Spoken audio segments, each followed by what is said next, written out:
He was in an ISIS torture video, and the Liberals still gave him Canadian citizenship. It took a year, a terror plot, and a new memo to find out the government never screened him at all. This is not just incompetence, it's a national security negligence scandal. Is CSIS not tracking these videos?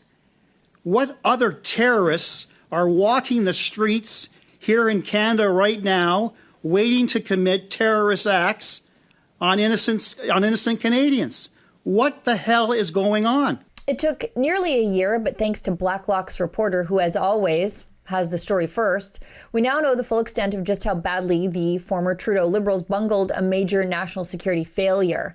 According to a newly released briefing note, 2 Egyptian nationals accused of plotting a terrorist attack in Toronto were never properly screened by immigration officials.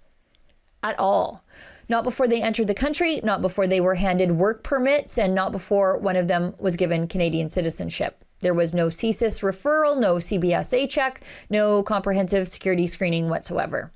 Let me walk you through this dangerous clown show. Ahmad El-Didi Sr. landed in Toronto in 2018. 7 months later, he had a work permit in hand. In May 2024, the government granted him full citizenship.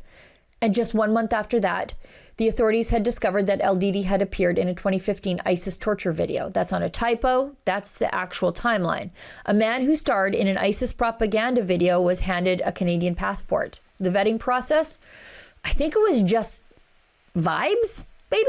But the public safety minister at the time, Trudeau's babysitter, literally and figuratively, Dominic LeBlanc, said it was an example of everything working perfectly. Look at this. Mr. Chair, what I'm saying to Canadians is that the moment the government of Canada became aware of concerning information regarding this individual, all of the appropriate steps were put in place by CSIS and the RCMP, which culminated in the arrest on the 28th of July. And thank God, as Ms. Landsman said, the potential serious risk or violence was averted. Now, the man's son, Mustafa El-Didi, was rejected for a student visa in 2019 after being flagged as a non-genuine applicant. But in 2020, he walked across the U.S. border from New York, claimed asylum, and was granted refugee status in 2022. No red flags were raised, no alarms were sounded, and in July 2024, the RCMP finally arrested both men in Scarborough, Ontario, for allegedly planning a serious violent attack. Charges include terrorism, conspiracy to commit murder, possession of weapons, and aggravated assault.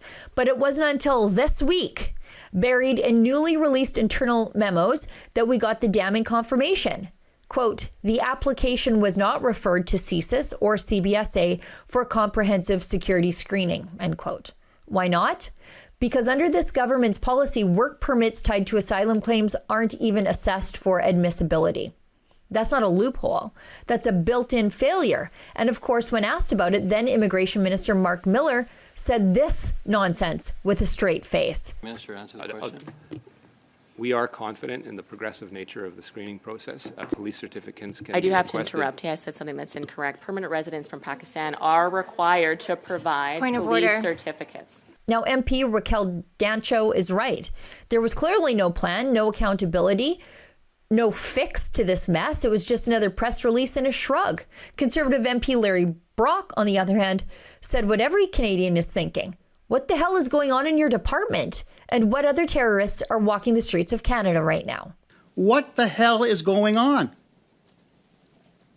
So, Mr. Chair, through you to Mr. Brock, I would also think that when in your previous job as a Crown attorney, you would be commenting with the benefit of parliamentary privilege on something that you know very well may form part of an evidence, part of the evidence in an upcoming criminal trial. As the Deputy Commissioner of the RCMP said, I'm not sure you would on the steps of a courthouse in the middle of an ongoing trial have been as dramatic as you were for your social media clip now. Fantastic questions. And like usual, this government has no answers. Now, you might think that after this fiasco, someone might be, I don't know, fired, reprimanded, held to account, maybe even demoted.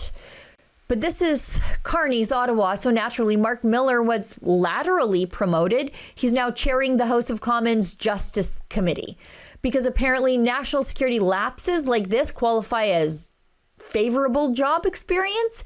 This isn't an isolated case. It's not some fluke that slipped through the cracks. It's a deliberate systemic failure enabled by policies that value bureaucracy over security and ideology over common sense. And the only reason we even know about it is because Blacklock's reporter pried it loose from the government with an access to information request. So again, next time you hear Carney or anyone else in this toxic Liberal government talk about keeping Canadians safe, remember this story and then ask them one simple question. Who else did you people let in? For Rebel News, I'm Sheila Gunn Reid. It is a chilling question. Who else did the Liberals let into our country? And it is frightening considering the amount of pro-Hamas marches happening on the streets of Canadian cities. These things are dangerous, and if they include non-citizens, those non-citizens should be deported. To sign our petition, please go to deporthamas.com.